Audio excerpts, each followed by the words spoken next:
রংপুর ৩ আসনের ভোটের মাঠে আবারও আলোচনায় হিজড়া জনগোষ্ঠীর প্রার্থী আনোয়ারা ইসলাম রানী। গত দ্বাদশ জাতীয় সংসদ নির্বাচনে স্বতন্ত্র প্রার্থী হিসেবে দাঁড়িয়ে চমক সৃষ্টি করেছিলেন তিনি। এবার ত্রয়োদশ সংসদ নির্বাচনে হরিণ প্রতীক নিয়ে আরও শক্ত প্রতিদ্বন্দ্বিতার মুখে পড়লেও নিজের অবস্থানে অনড় এই প্রার্থী। নিজেই ঘুরে ঘুরে প্রচারণা চালাচ্ছেন, ভোট চাইছেন ভোটারের কাছে। তার মতে অনলাইন ও অফলাইন জগতে প্রচারণা চালানো হলেও নানা পেশা শ্রেণীর মানুষের কাছে এখনো পৌঁছানো কঠিন হয়েছে। এজন্য দায়ী নির্বাচনী পরিবেশ। স্বতন্ত্র প্রার্থী কিন্তু একজন তফসিল ঘোষণার 24 ঘন্টার মধ্যে গুলিবিদ্ধ হয়ে মারা গিয়েছে। তো এই আতঙ্কটা আমাদের মধ্যে কাজ করছে। আমার তো পেশি শক্তি নেই, আমি যখন রাত্রে বাইরে যাব কাজ করব, সেখানে আমাকে কেউ আক্রমণ করলে আমাকে কে রক্ষা করবে?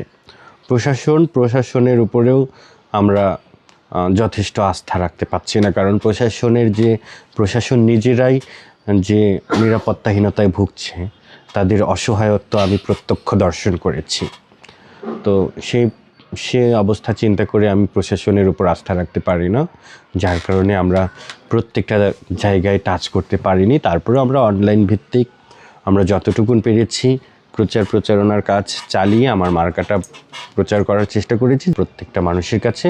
এটা আমারও ভালো লাগতো, মানুষও আমাকে খুব দেখতে চাচ্ছে, এক নজর সবখানেই দেখতে চাচ্ছে, কিন্তু আসলে বিভিন্ন বাধার কারণে আমি সকলের কাছে পৌঁছতে পারছি না। এটা আমাকে ব্যথিত করছে। 2024 সালের 7 জানুয়ারির নির্বাচনে জাতীয় পার্টির চেয়ারম্যান GM কাদের 81,000 ভোট পেয়ে নির্বাচিত হন রংপুর 3 আসন থেকে। তার নিকটতম প্রতিদ্বন্দ্বী ছিলেন আনোয়ারা ইসলাম।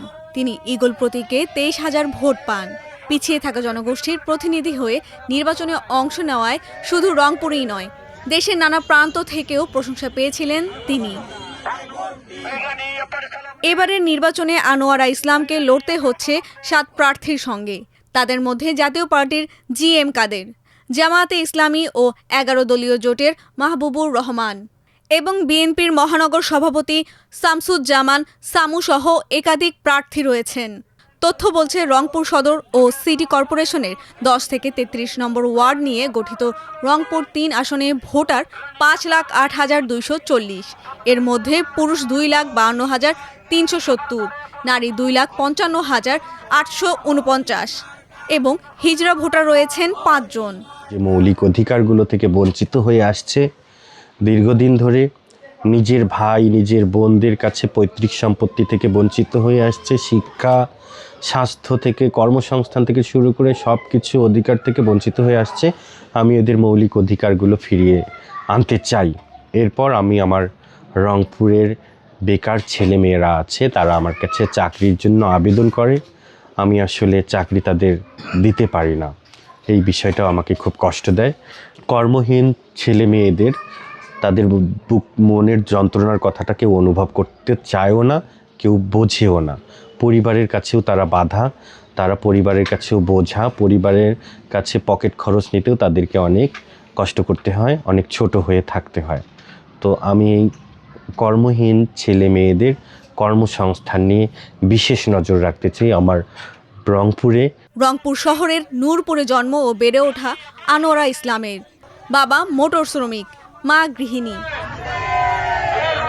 2009 সালে তিনি প্রতিষ্ঠা করেন ন্যায় অধিকার তৃতীয় লিঙ্গ উন্নয়ন সংস্থা। এই সংগঠনের মাধ্যমে হিজড়া জনগোষ্ঠীর শিক্ষা ও কর্মসংস্থানের কাজ করছেন। তার উদ্যোগে রূপান্তর নামে একটি হস্তশিল্প প্রতিষ্ঠান গড়ে উঠেছে। সেখানে সংগঠনের সদস্যরা কাজ করেন। ভিক্ষাবৃত্তি ছেড়ে 23 জন কর্মসংস্থানে যুক্ত হয়েছেন এই প্রতিষ্ঠানে। তার সাহায্যে উন্মুক্ত বিশ্ববিদ্যালয়ে পড়াশোনা শুরু করেছেন 32 জন অভাবী শিক্ষার্থী। শক্তিশালী প্রতিদ্বন্দ্বী মনে করি, কেননা নির্বাচনের মাঠে কাউকে ছোট করে দেখার সুযোগ নেই। একই সাথে আমার ভোটগুলো আমার ভালোবাসার ভোট। ব্যক্তি হিসেবে আমি যেহেতু স্বতন্ত্র, আমাকে সকল দলের মানুষই ভালোবাসে, সকল দলের ভোট নিয়ে আমি বিজয়ী হবার প্রত্যাশা করি। আনোয়ারা ইসলাম বলেন, হিজড়া, বেদে, হরিজন, দলিত, সাঁওতাল সহ প্রান্তিক জনগোষ্ঠীর মানুষ এখনও মৌলিক অধিকার থেকে বঞ্চিত। তাদের বাসস্থান, শিক্ষা ও কর্মসংস্থানের অধিকার নিশ্চিত করাই তার মূল লক্ষ্য। তবে এবারের নির্বাচনকে কঠিন বলে মনে করছেন আনোয়ারা। পেশি শক্তি ও অর্থের সীমাবদ্ধতার কথা উল্লেখ করে তিনি বলেন, প্রশাসন যেখানে নিরাপত্তাহীনতায় ভুগছে, সেখানে তিনি একা। তবু মানুষের ভালোবাসাকেই নিজের শক্তি হিসেবে দেখছেন এই প্রার্থী। ভোট দিয়ে দিবে।